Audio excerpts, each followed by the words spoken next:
Hola amigos, ganó Nacional a Miramar Misiones por 1-3 en el campeonato Apertura y en este vídeo os voy a contar todo lo que me ha parecido el partido, lo que me ha dejado, un poco de lo que solemos hacer y también os voy a poner encima de la mesa un tema que ha estallado en la previa y es que al parecer Paco Casal habría adquirido la sociedad anónima deportiva que compone Miramar Misiones con el cambio estratégico que eso deja en el fútbol profesional uruguayo con los derechos de televisión en el horizonte.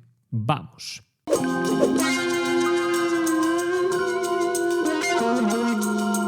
Bien, queridos amigos, lo primero, lo de siempre, el fútbol. Bien, salía Nacional, creo yo, con la necesidad de obtener estos 3 puntos para seguir peleando en este campeonato Apertura y con una alineación honestamente llamativa donde de nuevo Peirano ha insistido en dejar a Villalba fuera en algo que yo honestamente no entiendo. Creo que Peirano es un buen entrenador. La verdad, tengo un buen concepto de él, de lo que está logrando poco a poco con Nacional, no solo en cuanto a el resultado de hoy o contra Danubio el otro día. Yo creo que se va viendo un poco de su mano en el equipo. Es un equipo que cada vez rifa menos el balón, que presiona adecuadamente al rival, que intenta jugar a otra cosa, bien, pero yo creo que en este tipo de equipos necesitas esa amplitud y esa profundidad. Ya lo explicamos en el videoanálisis que hicimos con los amigos de Pasión Tricolor el martes de esta semana. Y bueno, hoy ha decidido volver a dejar a Villalba fuera y utilizarlo como un recurso en la segunda mitad.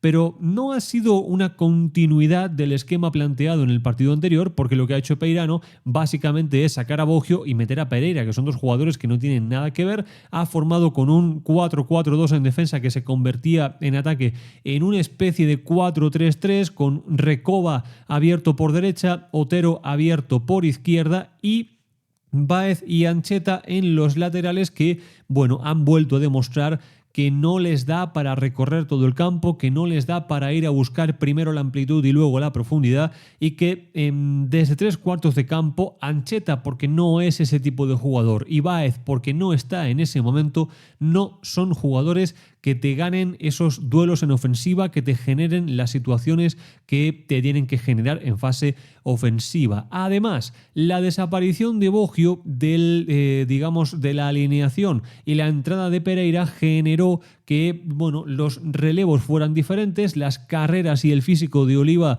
fue, la verdad, muy destacado porque tuvo que hacer coberturas a todo el mundo y ahí precisamente sufrió Nacional en los primeros 10 o 15 minutos del partido en un tramo donde no encontraba, la verdad, la manera de salir bien, donde Miramar le estaba presionando y muy bien, de hecho hasta parecía como con casi facilidad y un jugador que podemos destacar desde la técnica pero no desde el físico como es Gastón Ramírez, la verdad que por momentos estuvo por todas partes y controló esa parte a la espalda de Pereira, ¿no?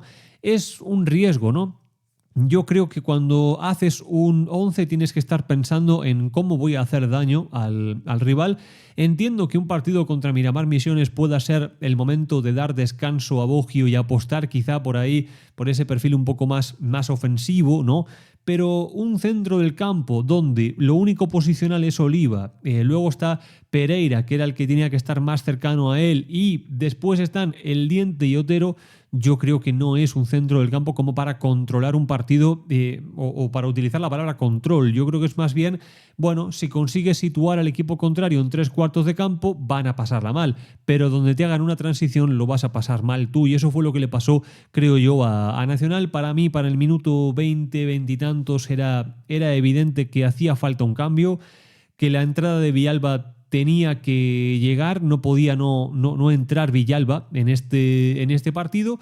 Y cuando bajó esa efervescencia de Miramar, apareció para mí Nacional con un par de buenas jugadas, con un par de buenos centros. Recuerdo un cabezazo a quemarropa por completo de Erazo que saca una mano impresionante el portero de Miramar, la verdad, impresionante el cabezazo que saca. Y ahí ya se venía que, Nacional iba a marcar el gol, lo terminó por marcar El Diente en una jugada donde tras una seguidilla de 2 o 3 donde a Nacional le costaba transitar por dentro, encontrar esos espacios en las circulaciones, en los pases, finalmente lo encontró. Es una gran jugada de Pereira, asiste al Diente, el Diente define un buen gol, honestamente, pero es un gol que viene precedido de gestos técnicos que no son por ahí los habituales, ¿no? Se adelantaba Nacional, pero acto seguido, pocos minutos después, empató Miramar en una jugada muy rara, donde primero casi se marca un gol en propia puerta Báez.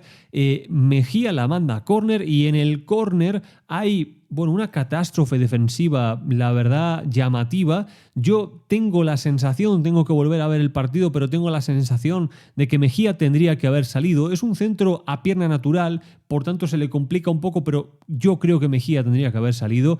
No sale, marca Miramar, empataba el partido y ahí en el descanso yo creo que se hizo muy notorio la necesidad tanto de Nacional como de Peirano de, dar un ligero volantazo.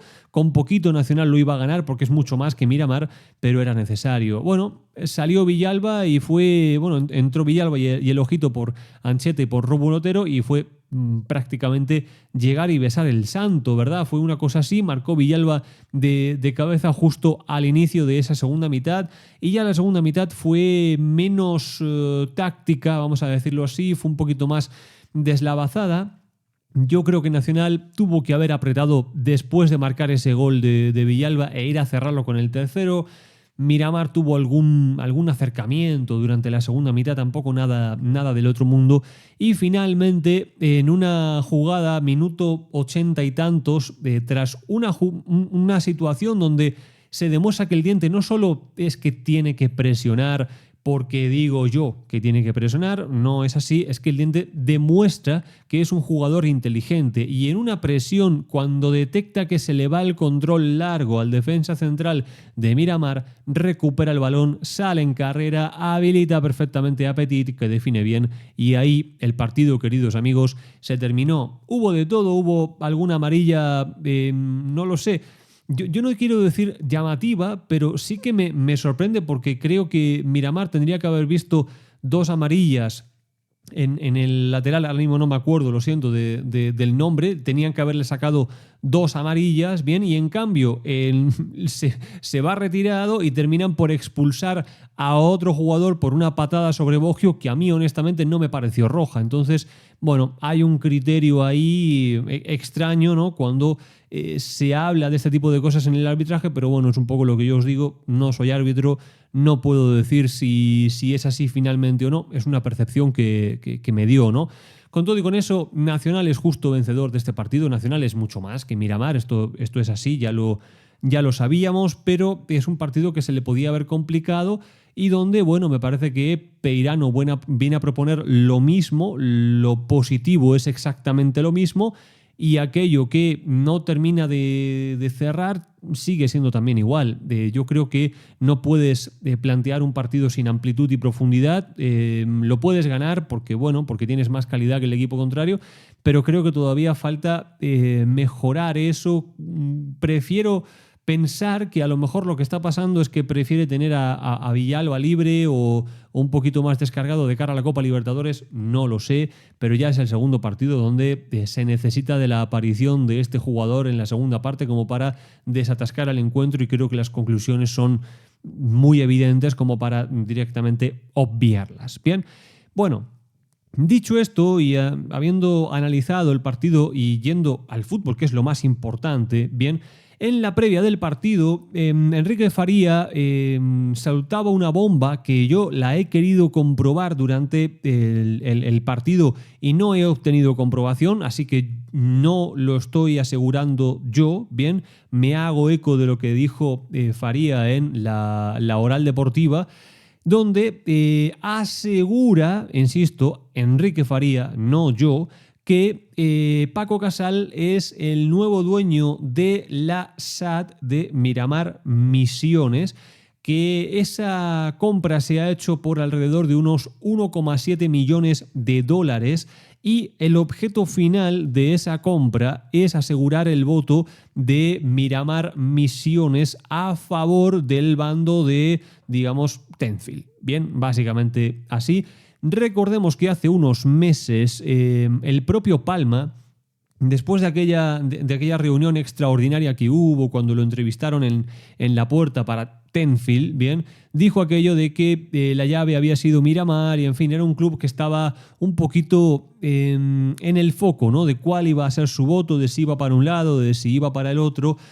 No sabemos cómo está la aritmética, nadie lo sabe, porque ni siquiera los equipos que componen un bando o el otro se fían del voto entre ellos, entonces nadie puede hacer una aritmética, digamos, concienzuda. Eso hasta el mismo día de una votación no se sabe y puede cambiar, pero me deja encima de la mesa dos cuestiones.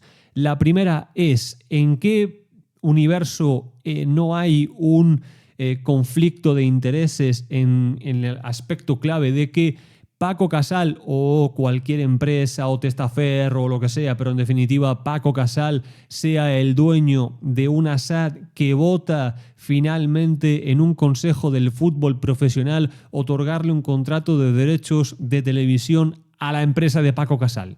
Eso es un conflicto de intereses de manual.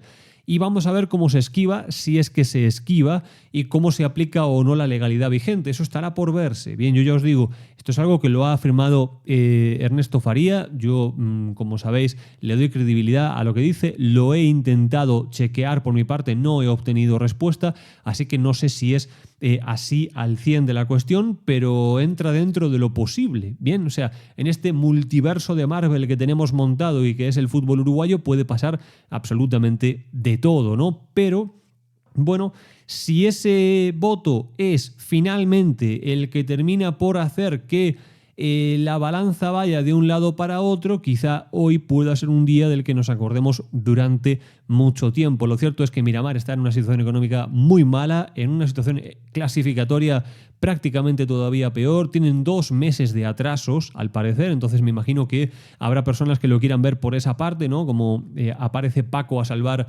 a Miramar, a poner un dinero, a hacer que los jugadores cobren, y yo no critico que los jugadores cobren, faltaría más, pero sí que critico que se controle, ya ni siquiera como el otro día con el caso de River, con el famoso pasivo no exigible, bien, que eso la verdad fue una cosa loca. Aquí ya ni pasivo ni nada, aquí ya es activo, bien. Y bueno, así está el patio, así está el patio. Voy a seguir trabajando en este tema. Mañana, recordad que durante el día de mañana en algún momento vais a tener el informe más completo que se ha publicado sobre Tenfield, bien. Creo subjetivamente que es el mejor vídeo que hemos hecho en el canal hasta el día de hoy, en el que os voy a contar todo, absolutamente todo. Cuánto le cuesta a Tenfield la producción del fútbol uruguayo, cuánto pagan verdaderamente por los derechos de televisión en este momento. Bien, vamos a contar todo tipo de costos y luego os vamos a decir qué obtiene Tenfield legalmente. De lo B no puedo hablar, legalmente, de los derechos del fútbol uruguayo, cuáles son los costos, cuáles son los ingresos, y vamos a deciros cuál es el margen de beneficio que tiene Tenfield anualmente. No solo os vamos a decir la cifra, sino el porcentaje, bien, el margen de beneficio brutal, ya os adelanto, que tiene Tenfield sobre el fútbol uruguayo en el informe más completo que os van a poner encima de la mesa. Eso va a ser mañana, así que, bueno, si os gusta lo que hacemos en La Locura Diviesa, que es en primer lugar hablar de fútbol, subir la vara, el papá de los pollitos habla de bloques bajos ya, bien, y eso creo que es toda de esta comunidad, así que perfecto por esa parte. Primero hablamos de fútbol y luego también contamos lo que los demás no quieren contar, lo que los demás saben pero no se atreven, todo aquello que está detrás de la máquina de picar carne que es el fútbol uruguayo. Y bueno, si hay que decir la verdad, diremos la verdad a las consecuencias que nos lleve dicha verdad. Así que si aprecias eso, suscríbete al canal, comparte el vídeo, comparte el contenido, déjame un me gusta, ponme un comentario, lo que siempre os digo. Gracias a todos y nos vemos en el siguiente vídeo.